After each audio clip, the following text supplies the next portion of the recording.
Entonces, tipos de circuitos secuenciales. Vamos a tener dos clases de circuitos secuenciales. Vamos a tener los circuitos secuenciales síncronos y los circuitos secuenciales asíncronos. Antes de continuar hablando de circuitos secuenciales, lo que es importante es que nosotros veamos, identifiquemos el valor de por qué son importantes y las limitaciones que tienen los circuitos combinacionales. Entonces, le hago la pregunta, Jervis, ¿vos visualizas en este momento por qué los circuitos secuenciales son importantes? Sí, almacenamiento y también la manera que nosotros transmitimos información. Por ejemplo, Jervis, vos has guardado un dato en una llave maya. ¿Te acuerdas de las llaves mayas? ¿Alguien tiene una llave maya hoy en día?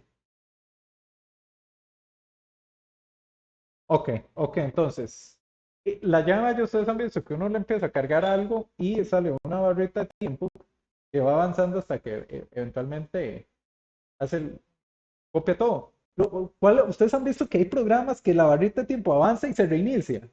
O sea, yo digo, ¿por qué hace eso? Eso lo está paqueteando uno. Pero en fin, eso no es lo que quiero hablar ahorita. El punto es, habla, y la barrita avanza como ustedes guardan información. Y esa información que ustedes están guardando es información binaria, son unos y ceros.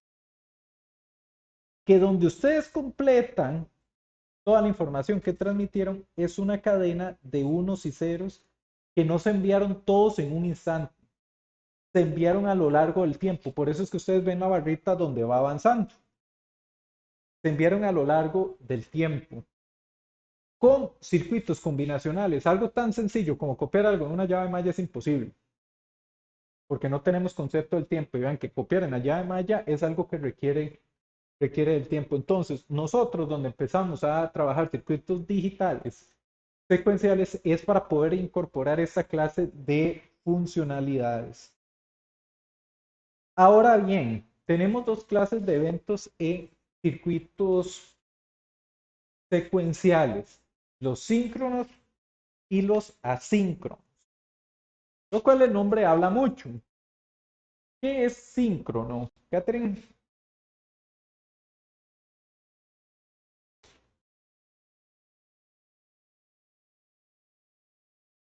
muy bien, ¿qué dice Adrián? Síncrono.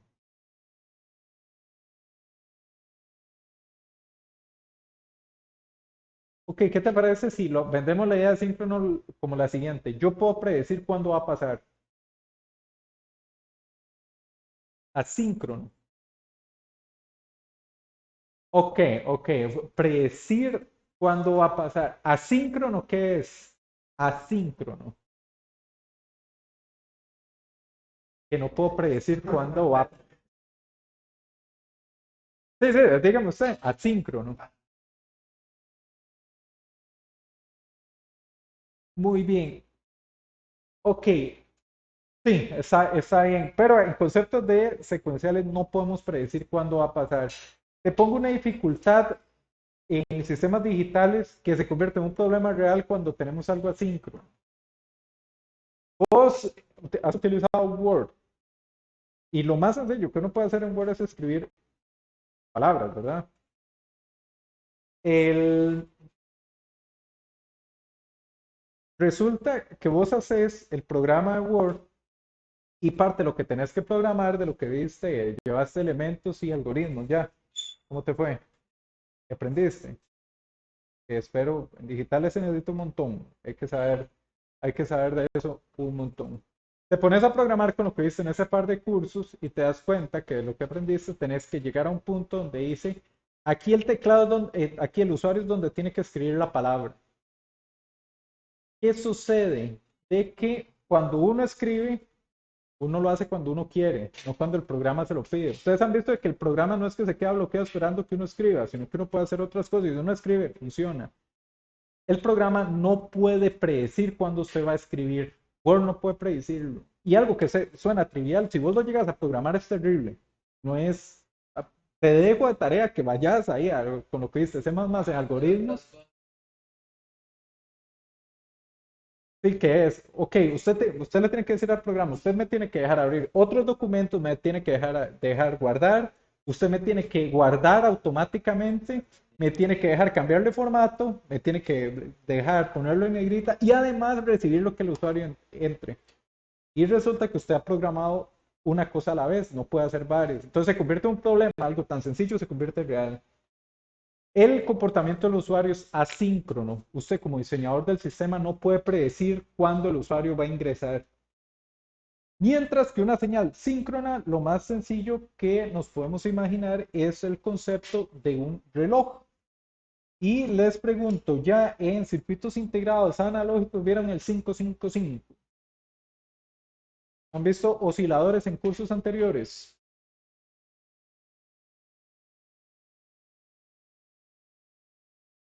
¿Solo el concepto de? Ok. En el generador de funciones han puesto una señal cuadrada. Eso es una señal que se dice de reloj. Es una señal síncrona con un periodo definido donde usted, conociendo el tiempo inicial de la señal, para un tiempo X usted va a saber si la señal está en alto o en bajo, porque conoces la información necesaria.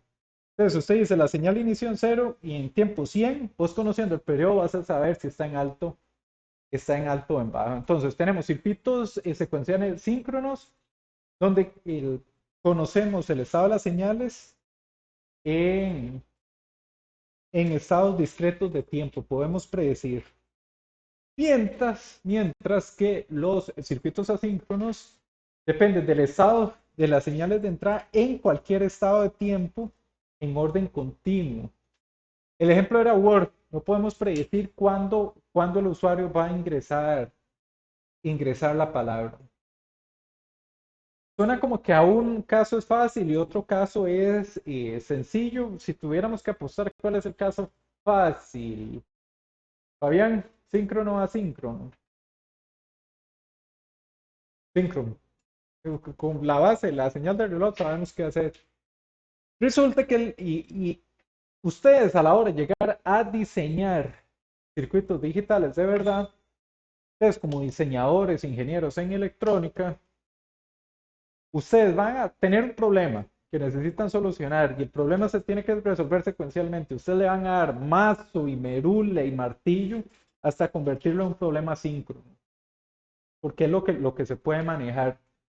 De hecho, vamos a ver que los primeros circuitos lógicos que vemos en secuencial son asíncronos, que son los latches, la clase de los vemos, y los latches los agarramos para construir circuitos síncronos, porque es lo que podemos manejar. Y entonces, luego vamos a dar eso un poquito de contexto en lo que vemos en las computadoras personales y en celulares. ¿Hace cuánto compraste computadora, Fabricio? ¿O usas el celular, más bien, me has dicho, ¿verdad? Cuando entraste a la U. Muy bien. ¿El procesador qué maneja? Un, un Ryzen 5. Frecuencia 3.4. Entonces, vende que uno llegue y compra un celular o una computadora y viene la frecuencia. ¿Por qué viene frecuencia? O sea, ¿qué significa la frecuencia? ¿Qué tan rápido trabaja? Siempre la frecuencia entre más alta es mejor. ¿Para qué? Para juegos sí, pero en general en la vida entre frecuencia más alta mejor. ¿Qué dice Ignacio? Muy bien, entonces si yo digo tu frecuencia de repetición de cursos es alta, ¿es bueno o malo? Es malo, ¿verdad? Entonces depende del contexto si la frecuencia alta es mejor o es peor. En procesadores, en general, entre más alto es mejor.